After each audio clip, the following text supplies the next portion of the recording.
Welcome to వార్తా భక్తి channel. ఈ రోజు శ్రావణ మాసంలో శ్రావణ శుక్రవారం సందర్భంగా మనమైతే మన హైదరాబాద్ లోని దిల్షుక్ నగర్ దగ్గర వాసవి నగర్ లో ఉన్న అష్టలక్ష్మి దేవాలయానికి అయితే వచ్చేసాం. తెల్లవారుజాము నుంచే పెద్ద సంఖ్యలో భక్తులు అమ్మవారిని దర్శించుకుంటున్నారు. మనందరికీ తెలిసిన విషయమే, ఇది కంచి కామకోటి పీఠం వారి ఆధ్వర్యంలో నిర్మించబడిన దేవాలయం. అలాగే ఈ రోజు అమ్మవారు అందరికీ ప్రత్యేక అలంకరణలో దర్శనమిస్తున్నారు. మరి అమ్మవారి దర్శనాన్ని మనం కూడా దర్శిద్దాం.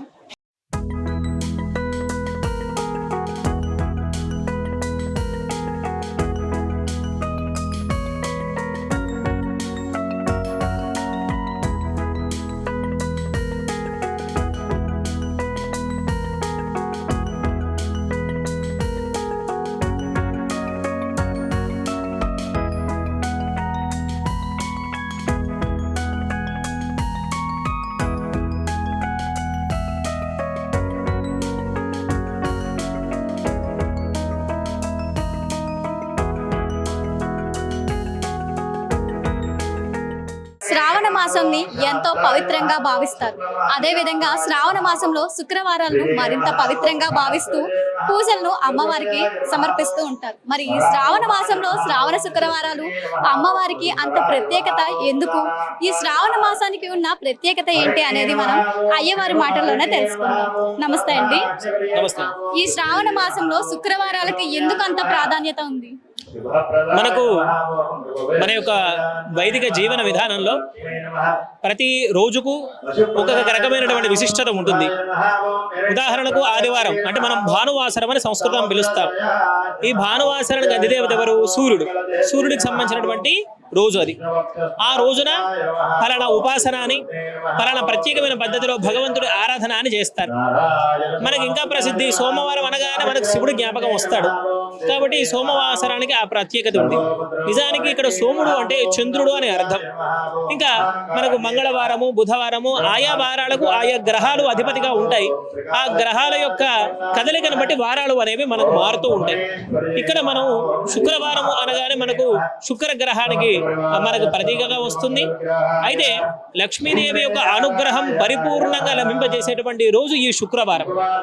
అంతేకాకుండా మనం గమనించగలిగితే మన వైదిక విధానంలోనే కాకుండా శుక్రవారము ఇతరత్ర మతాల్లో కూడా ఈ శుక్రవారానికి ప్రాధాన్యత ఇవ్వడం అనేది మనకు జరుగుతుందన్నమాట. శుక్రగ్రహం యొక్క ఆ ప్రభావం మనకు అంటే ఇతరత్ర గ్రహదోషం ఉంటే కూడా తగ్గడానికి, అంతకుమించి అమ్మవారిని మనం ఇంకా సంస్కృతిని భృగువాసరం అని కూడా మనం పిలుస్తారన్నమాట. చాలా ప్రత్యేకమైనటువంటి రోజు ఈ శుక్రవారము. లక్ష్మీదేవికి అత్యంత ప్రీతికరమైనటువంటి రోజు. ఆ ప్రత్యేకమైనటువంటి ఈ శుక్రవారంలో ఇది శ్రావణ మాసం అవ్వడం మనకి ఇంకా ఇది మనకి సాధారణంగా తిథులు వరుసగా ఆ పాడ్యమి నుంచి పౌర్ణమి వరకు, అలాగే మళ్ళీ కృష్ణపక్షంలో పాడ్యమి నుంచి అమావాస్య వరకు 15 రోజులు 30 రోజులు ఉంటాయి. దాంట్లో పౌర్ణమి నాటి సమయంలో ఒక నక్షత్రం అనేది ప్రవేశిస్తుంది. ఆ నక్షత్రాన్ని బట్టి ఆ మాసానికి ఆ పేరు వస్తుంది. ఉదాహరణకి ఇప్పుడు ఈ శ్రావణ మాసం కాబట్టి పౌర్ణమి తిథి యొక్క ఆ సాంగత్యంలో మనకి శ్రవణ నక్షత్రం అనేది ప్రవేశిస్తుంది. కాబట్టి ఇది శ్రావణ మాసమైంది. చిత్త నక్షత్రం ప్రవేశిస్తుంది, చైత్ర మాసం అవుతుంది. విశాఖ నక్షత్రం పౌర్ణమి నాడు ప్రవేశించేటువంటి వైశాఖ మాసం అవుతుంది. ఇది చాంద్రమాన అనుసారంగా వచ్చేటువంటి పద్ధతి. ఇది చాంద్రమానేన అని మనం చెప్పుకుంటాం అన్నమాట. ఆ యొక్క మాసంలో కూడా ఆ ప్రత్యేకమైనటువంటి కొన్ని పద్ధతులను మనం ఆడంభిస్తూ ఉంటాం. ముఖ్యంగా మనం చెప్పుకోవాలనుకుంటే చైత్రమాసం వచ్చిందంటే కనుక శ్రీరామనవమి మనకు ప్రసిద్ధంగా నడుస్తుంది. భాద్రపద మాసం వచ్చిందంటే వినాయక నవరాత్రి ఉత్సవాలు ప్రసిద్ధంగా అనిపిస్తాయి. ఆశ్వయుజ మాసం అమ్మవారికి, కార్తీక మాసం వచ్చిందంటే కనుక ఇటు విష్ణుమూర్తి భక్తులందరూ కూడా వారికి విష్ణుమూర్తికి ప్రసన్నం చేసుకోవడానికి వారు ఆరాధన చేస్తారు. శివుడు ప్రసన్నం చేసుకోవడానికి వారు కూడా ఆరాధన చేస్తూ ఉంటారు. ఎందుకంటే కనుక పౌర్ణమి నాడు కృతిక నక్షత్రం ప్రవేశించింది కాబట్టి అది కార్తీక మాసం అయిపోయింది. ఇలాగా ప్రతి మాసానికి ఒక ప్రత్యేకం ఉంటుంది. ఆ ప్రత్యేకమైనటువంటి పద్ధతి ద్వారా మన అనుష్ఠానం ఉంటుంది. మనం నిత్యం చేసుకున్నటువంటి పూజా విధానాలు కానీ లేకపోతే కనుక ఇతరత్ర అనుష్ఠానాలు అన్నీ కూడా ఆ మాసంతో ముడిపడిపోయి ఉంటాయన్నమాట. ఈ ప్రత్యేకించి ఈ శ్రావణ మాసంలో మనకు వేదం చెప్తోంది శ్రవణ నక్షత్రం విష్ణురు దేవత అని. అంటే శ్రవణ నక్షత్రం విష్ణుమూర్తికి సంబంధించింది అని. అమ్మవారును చంద్రాం హిరణ్మయీం లక్ష్మీం జాతవేదో మమావహ అని. పౌర్ణమి అంటే మనకు ఆ నిండైనటువంటి పౌర్ణమి దేంతో సమానం అంటే అమ్మవారి యొక్క అనుగ్రహంతో, అమ్మవారితో సమానం.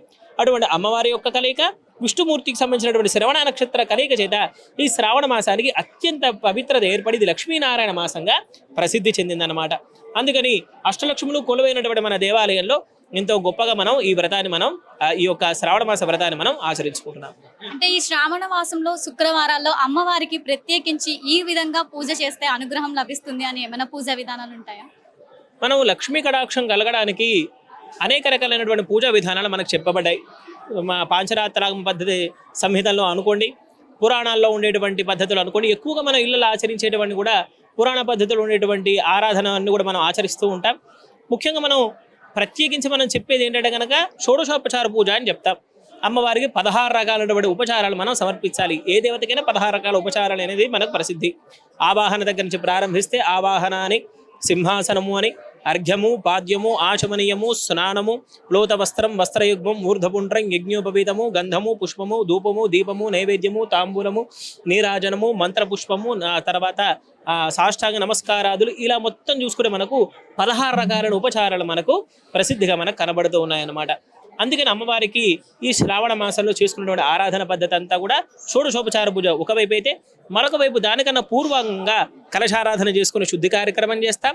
కార్యక్రమం నిర్విఘ్నంగా జరగాలని గణపతి ప్రార్థన చేసి, ఇటు స్మార్త పద్ధతిలో గణపతికి శ్రీ వైష్ణవ సాంప్రదాయంగా విశ్వక్సేన ఆరాధన చేసిన తర్వాత కలశ స్థాపన కార్యక్రమాన్ని చేస్తాం. కలశం యొక్క స్వరూపం ద్వారానే భగవంతుడు ఆవాహితుడవుతాడని ప్రతి చోట చెప్పబడ్డాయి. ఆగమ సంహితలో చెప్పబడ్డాయి, పురాణంలో కూడా చెప్పబడ్డాయి. అందుకని కలశాన్ని తీసుకుంటాం, ఆ కలశంలో సుగంధ ద్రవ్యాలు నింపుతాం. అటు తర్వాత పైన మామిడి కొమ్మ ఉంచి కొబ్బరికాయ ఉంచేసి ఏ ఇష్టదైవం ఉందో ఆ ఇష్టదైవాన్ని ఆవాహన చేసి మనం పిలుస్తాం. ఆ అష్టదైవం ఆవాహన కాగానే మనం చెప్పుకున్నటువంటి ఉపచారాలన్నీ కూడా సమర్పిస్తాం. అంతేకాకుండా ఏది శ్రవణం చేయగలిగితే మన మనస్సు భగవంతుడి వైపు లగ్నం అవుతుందో అటువంటి కథల్ని మనం శ్రవణం చేస్తాం. అంతేకాకుండా ఆధ్యాత్మికమైనటువంటి శోభ, పాజిటివ్ వైబ్స్ అంటాం, అది మన ఇళ్లల్లో కూడా ఆ తరంగాలు బాగా ఉండడానికి మనం ఏ పని చేయగలిగితే బాగుంటుందో అటువంటి పనులు మనం చేస్తూ ఉంటాం. అవంతా కూడా ఈ శ్రావణ మాసంలో మనం చేయగలిగితే ఇంకా అమ్మవారి అనుగ్రహం చేత మన కుటుంబంలో ఉండేటువంటి కుటుంబ సభ్యులందరూ కూడా చక్కగా ఉంటారని చెప్పేసి శ్రావణ మాసం యొక్క పూజా విధాన ఫలితంగా మనకు చెప్పబడింది. శుభం. విన్నారు కదండి శ్రావణ మాసం యొక్క విశిష్టతను, గొప్పతనాన్ని. మరి ఇంత పవిత్రమైన శ్రావణ మాసంలో అమ్మవారికి పూజలు నిర్వహించి మనం కూడా అమ్మవారి అనుగ్రహానికి పాత్రలు అవుదాం.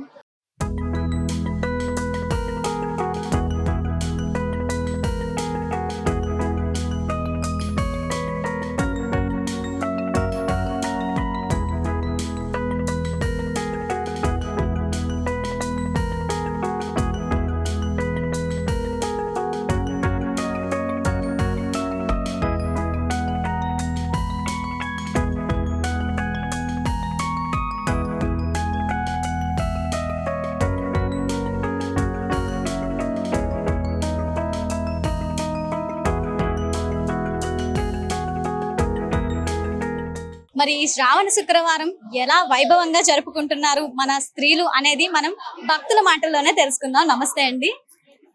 నమస్తే అండి, నా పేరు పి పద్మ, మా సారు పి శ్రీనివాస్. నేను 20 years నుండి ఈ గుడికి వస్తున్నానండి. అప్పుడు నాకు సంతానం, నేను ప్రెగ్నెన్సీ ఉన్నప్పుడు ఇక్కడికి ఈ గుడిలో వచ్చాను. అయితే ఒక దర్శనం చేసుకొని కూర్చున్నాను, నాకు బాబు పుట్టాలని. అయితే అప్పుడు అమ్మవారే వచ్చి నాకు ఒక 2 అరటి పండ్లు, ఒక ముత్తైదువ వచ్చి నాకు వాయనం ఇచ్చింది. ఇచ్చినప్పుడు నా మనసులో అనుకున్నాను, నేను అమ్మవారే వచ్చి నాకు ఇచ్చింది, నాకు బాబు పుడితే నాకు చేతనైన ముత్యము లాంటి కొడుకు పుడితే ముత్యము పెట్టి ముక్కుపుల్లా నాకు నేను ఉన్నంత వరకు చేయిస్తానని మొక్కుకున్నాను. ఇప్పుడు నా బాబు 18 సంవత్సరాలు, 18 years. ప్రతి ఇయర్ వస్తూ ఉంటాను. నాకు అమ్మవారి దర్శనం చాలా బాగా అవుతుంది. అంటే ఎవ్రీ ఇయర్ శ్రావణ మాసంలో శ్రావణ శుక్రవారాలు మీరు అమ్మవారి గుడికి వచ్చి సెలబ్రేట్ చేసుకొని ఓడి బియ్యం పోచి అమ్మవారికి ఆ ముక్కు పుడక సమర్పించుకొని ప్రతి ఇయర్ ముత్యం లాంటి కొడుకు కొడితే ముత్యం పెట్టి ముక్కుల చేయిస్తా ప్రతి ఇయర్ అని మొక్కుకున్నాను. అంటే అమ్మవారిని ఎవరైతే భక్తి శ్రద్ధలతో కొలుస్తారో వారికి ఖచ్చితంగా కోరుకున్న కోరికలు తీరుతాయి. ప్రతి ఇయర్ మా సారు నేను అందయ్య వచ్చి చూసారు కదండి, అమ్మవారిని భక్తి శ్రద్ధలతో నమ్మకంతో వేడుకుంటే అమ్మ అని పిలవగానే మనం కోరుకున్న కోరికలన్నీ తప్పకుండా తీరుస్తారు. శ్రావణ శుక్రవారం అనగానే మనం ఏమనుకుంటామంటే అందరూ అమ్మాయిలు మాత్రమే పూజ చేస్తారు, మంచి భర్త కోసం అనుకుంటాం. కానీ ఇక్కడ అబ్బాయిలు కూడా వచ్చి పూజ చేస్తున్నారు. మరి వీళ్ళు మంచి భార్యలు రావాలని చేస్తున్నారా, లేకపోతే కెరియర్ లో సెటిల్ అవ్వాలని చేస్తున్నారా, వారిని అడిగి తెలుసుకుందాం. హాయ్ అండి. హాయ్ అండి. ఇంకా దేవాలయంకి వచ్చినందుకు ఎంతో మాకు చాలా గొప్ప అనుకుంటున్నాం. ఈ శ్రావణ శుక్రవారంకి వచ్చినందుకు చాలా ఇంత జనాభాను చూసి మాకెంతో దేవుని దయ ఆశీస్సులు ఉంటారని అందరికి ఉండాలని మనస్ఫూర్తిగా కోరుకుంటున్నాం అండి. అంటే మీరేమని కోరుకున్నారు? ఇంకా కోరుకున్నామంటే అందరు బాగుండాలి, మేము కూడా బాగుండాలి, ఇంకా లైఫ్ లో సక్సెస్ కావాలి, దేవునికి ఇంకా కొంచెం ఇంకా ఆరాతులు అన్ని దేవునికి అమ్మవారికి అందరి మంచిగా చేసుకోవాలని కోరుకుంటున్నాం.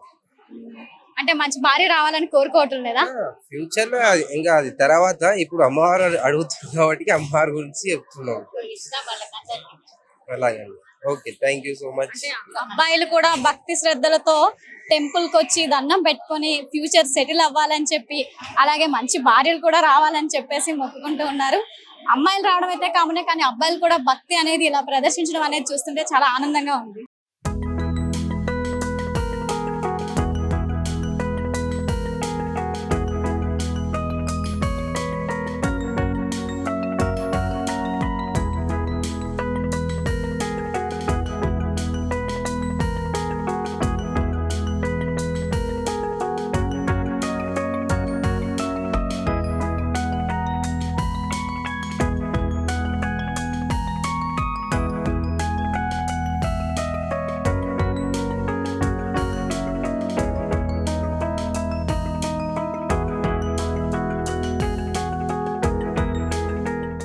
ఇక్కడ చూసుకుంటే ఆడపడుచులందరికీ కూడా పసుపు కుంకుమ ఇవ్వడం, అలాగే తాంబూలాన్ని కూడా ఇస్తున్నారు. మరి ఇది మన ఆచారాల్లో ఒకటి.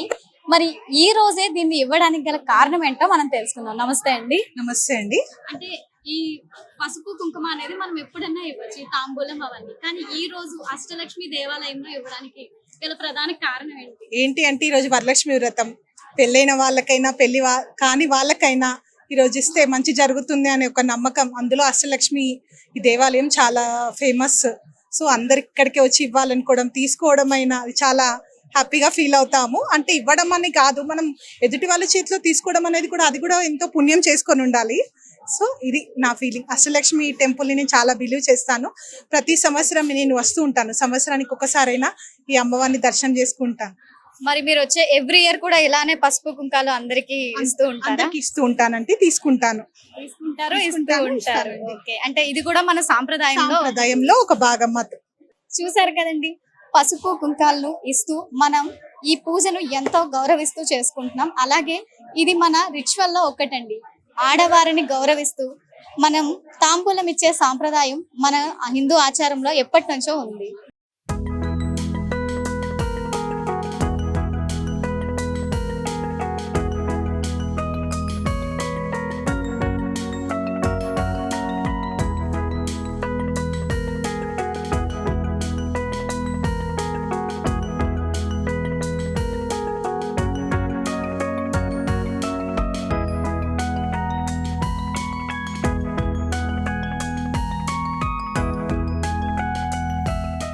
పసుపు కుంకుమ అంటే స్త్రీ యొక్క సౌభాగ్యానికి చిహ్నాలు.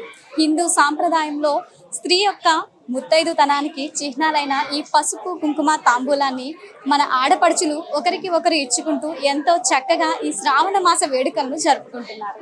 మరి భక్తులైతే తెల్లవారుజాము నుంచి అమ్మవారిని దర్శించుకోవడానికి క్యూ లైన్ లో నిలబడ్డారు. మరి వారి మాటల్లో ఒకసారి తెలుసుకుందాం.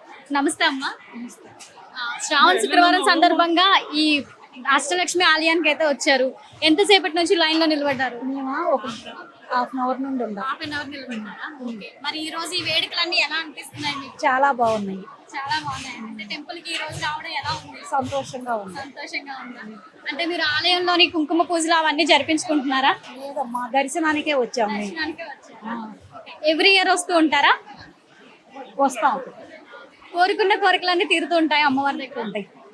మీకు అలా ఏమన్నా తీరాయా? తీరి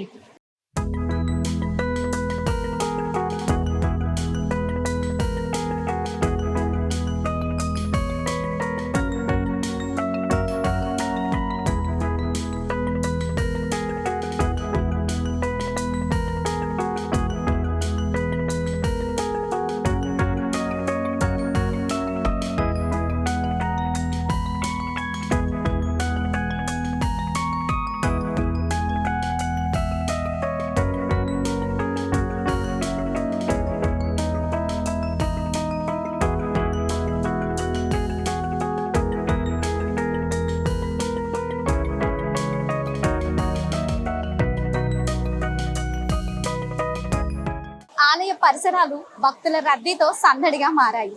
ఆలయ అధికారులు కూడా భక్తులకు ఎటువంటి ఇబ్బంది కలగకుండా ప్రత్యేక క్యూ లైన్లను ఏర్పాటు చేశారు. అర్చకులు శ్రావణ మాసంలో శుక్రవారం సందర్భంగా ప్రత్యేక పూజలు, అలంకరణలు, కుంకుమార్చనలు జరిపిస్తున్నారు.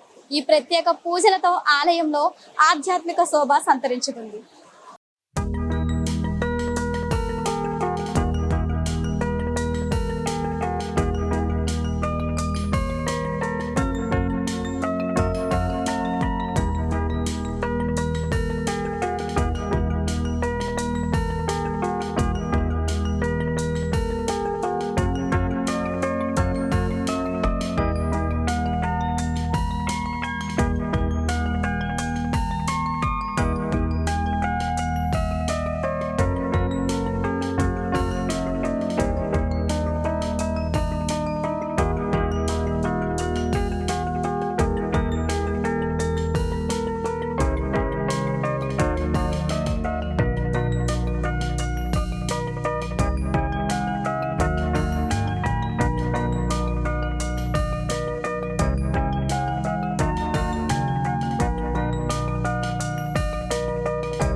శ్రావణ మాసం భక్తులు ఎంతో భక్తి శ్రద్ధలతో అమ్మవారిని పూజించే పవిత్రమైన మాసం.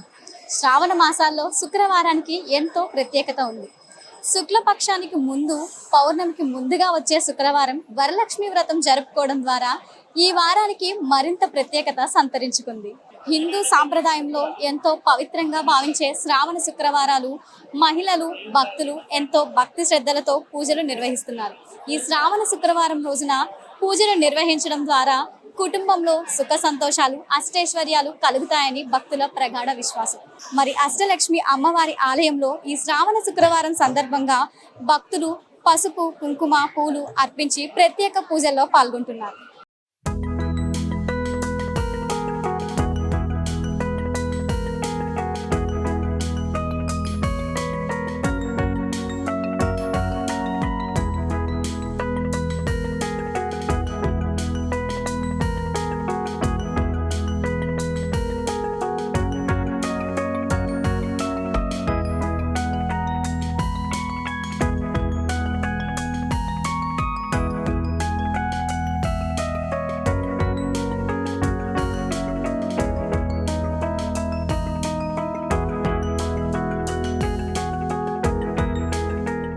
ఈ శ్రావణ శుక్రవారం సందర్భంగా మన అందరం పూజలు అయితే నిర్వహించుకుంటూ ఉన్నాం.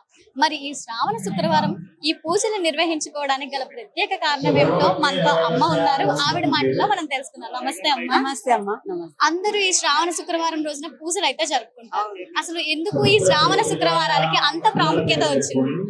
అంటే ఇది పండుగ కదా, అది ఒక అమ్మవారికి పెద్ద ఒక అష్టలక్ష్మి. అంటే 8 అవతారాల లక్ష్మి అమ్మవారు. అందువల్ల ఇంత గొప్పగా అన్ని అమ్మవార్లతో కలిపి లక్ష్మి అమ్మవారు పూజ చేస్తారు. అలా అంటే ఈ గుడికి మీరు ప్రతి సంవత్సరం వస్తూ ఉంటారా? ఇలా పూజలు నేను 20 సంవత్సరాల నుండి వస్తున్నానండి. మంచిగా అనిపిస్తుంది, ప్రశాంతంగా ఉంటది. ఇక్కడ ఎట్లా మొక్కుతే అట్లా అవుతుంది. కానీ కొన్ని కోరికలు ఉన్నాయి, తీరాలని వస్తూనే ఉంటాను నేను. అట్లా మరి ఈ శ్రావణ శుక్రవారం పూజా విధానాన్ని మీరు ఎలా జరుపుకుంటారు? నేను ఇంట్లో దీపము నైవేద్యము అన్ని చేసి ఇక్కడికి వస్తా అన్నట్టు. ఇంట్లో చేసిన తర్వాత ఇక్కడికి వస్తా. ఇక్కడికి వచ్చి మొక్కి కొబ్బరికాయ కొట్టి వెళ్తా అన్నట్టు. ఇంటికి ప్రసాదం తీసుకొని తీర్థం ప్రసాదం తీసుకొని వెళ్తాను. అంటే అమ్మవారి టెంపుల్లో ఈ శుక్రవారం సందర్భంగా ఇలా ఈ ప్రత్యేక పూజల్లో పాల్గొని అమ్మవారిని దర్శించుకోవడం ద్వారా మీకు ఏమనిపించింది? ప్రశాంతత అనిపిస్తుంది, మంచిగా అనిపిస్తుంది. ఒక మనసుకు తృప్తి. ఎన్ని ఆలోచనలు ఉన్నా ఇక్కడికి వస్తే అన్ని మర్చిపోతాము. ప్రశాంతంగా ఆకలి వేయదు, ఏం వేయదు, ఇక్కడనే ఉండాలని అనిపిస్తుంది. అట్లా విన్నారు కదండి, ఈ శ్రావణ శుక్రవారాలు మన హిందూ సాంప్రదాయంలో ఎంతో పవిత్రతని సంతరించుకున్నాయి. కాబట్టి ఈ శ్రావణ శుక్రవారాలు ముత్తైదువులందరూ కూడా పూజలు చేస్తూ వారి భర్తలు ఆయురారోగ్యాలతో ఉండాలని కోరుకుంటూ ఉంటారు. అదే విధంగా పెళ్లి కాని ఆడవారికి కూడా మంచి భర్తలు రావాలని చెప్పి పూజలు చేస్తూ ఉంటారు.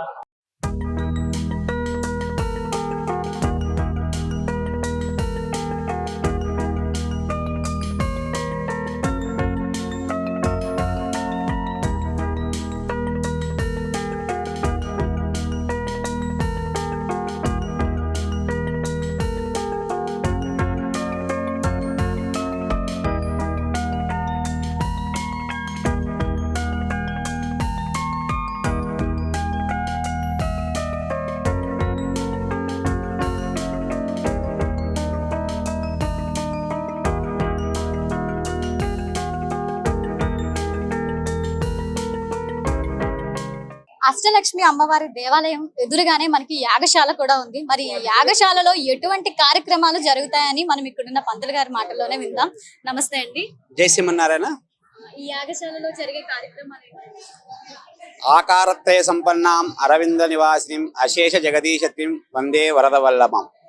ముల్లోకాలకు అందరికీ అమ్మైనటువంటి శ్రీ మహాలక్ష్మి అమ్మవారందరూ కూడా మన అష్టలక్ష్మి దేవాలయంలో కొలువుదీరి ఉన్నారు. ఈ యొక్క అష్టలక్ష్మి దేవాలయంలో తరతరాలుగా కనీసము ఒక 30 సంవత్సరాలుగా ఈ అష్టలక్ష్మి దేవాలయం ప్రతిష్ఠించడం జరిగింది. కంచి కామకోటి పీఠాధిపతుల ఆధ్వర్యంలో. తర్వాత చిన్నజీయర్ స్వామివారి పాంచరాత్ర ఆగమనం సందర్భంగా స్వామివారి యొక్క పూజా కార్యక్రమాలు నిర్వహిస్తున్నాము. ఈ యొక్క ప్రత్యేకంగా యాగశాల గురించి చెప్పాలంటే స్వామివారికి శక్తి రావాలి అనే ఆలోచనతోని ఈ యొక్క యాగశాల కట్టించడం జరుగుతుంది. ప్రతిరోజు కూడా ఉదయం 7 గంటల 30 నిమిషాలకు నిత్య హవనం శ్రీసూక్త పారాయణం జరుగుతుంది ఇక్కడ ప్రతిరోజు కూడా. అదే విధంగా పవిత్రోత్సవాలకు స్పెషల్ గా హోమాలు ఉంటాయి. ప్రతి పౌర్ణమికి శ్రీసూక్త హవనం 16 సార్లు శ్రీసూక్త పారాయణంతో స్వామివారికి పూర్ణవతితో స్వామివారికి పుష్కరం ఇక్కడ కూడా కార్యక్రమాలు నిర్వహిస్తారు. ప్రతి శుక్రవారం రోజు సాయంత్రం 5 గంటలకు 6 గంటలకు గోపూజ కార్యక్రమం ఇక్కడ నిర్వర్తిస్తున్నారు. 30 సంవత్సరాలుగా ఈ యొక్క అష్టలక్ష్మి దేవాలయం చాలా విరాజిల్లుతుంది. అమ్మవారి యొక్క సుఖ సంతోషాలతోని ప్రజలందరూ సుభిక్షంగా ఉండాలని చెప్పేసి. అంటే ఇక్కడ గోమాతకి సంబంధించి పూజలు ఏ విధంగా ఉంటాయి? ఇక్కడ ఈ అష్టలక్ష్మి దేవాలయం సంబంధించి గోశాల కూడా మన పక్కనే ఉన్నది. దానిలో ఒక 60 గోగుల వరకు కూడా ఇక్కడ నిత్యము పూజలు అందుకుంటున్నాయి. దానికి సంబంధించి గోగాసం కూడా భక్తులు సమకూరుస్తున్నారు. ఇక్కడ గోదానం కావాలన్నా కూడా అమౌంట్ ఇక్కడ టెంపుల్ డొనేషన్ కి పే చేసి గోదానం కూడా చేస్తున్నారు. ప్రతిరోజు కూడా గోపూజ కార్యక్రమాలు జరుగుతూనే ఉంటాయి. ప్రతి శుక్రవారం 6 గంటలకు మాత్రం గోదానం గోపూజ కార్యక్రమాలు నిత్యం జరుగుతూనే ఉంటాయి. అంటే ఇక్కడే అమౌంట్ పే చేస్తే వాళ్ళకి ఇక్కడే ఆవునిచ్చి ఇక్కడే గోదానం కూడా చేయొచ్చు అంటారా? 51,000 రూపాయలు వాళ్ళు డొనేషన్ పే చేస్తే గోదానం గోవును కూడా వాళ్ళే సమకూరుస్తారు. దానికి సంబంధించిన పూజా సామాగ్రిలు వాళ్ళే సమకూర్చి గోదానం ఇచ్చినట్టుగా వాళ్ళే చేస్తారు పూజా కార్యక్రమాలు. నమస్తే అండి. విన్నారు కదండి, మనం గోదానాలు ఇవ్వాలి అనుకుంటే అలా కూడా మనం చేయొచ్చు. మనం గోవులు ఎక్కడ కొనుక్కోవాలి, ఎక్కడ దానం ఇవ్వాలి అని చెప్పి ఆలోచించే వాళ్ళకి కూడా ఇక్కడ రెండింటికి కలిపి ఒకటే పరిష్కారం అండి. ఇక్కడే మనం గోవులను కొనుక్కోవచ్చు. అలాగే ఇక్కడ అమ్మవారి టెంపుల్లో ఉన్న ఈ పూజారులకే మనం దాన్ని ఇవ్వచ్చండి.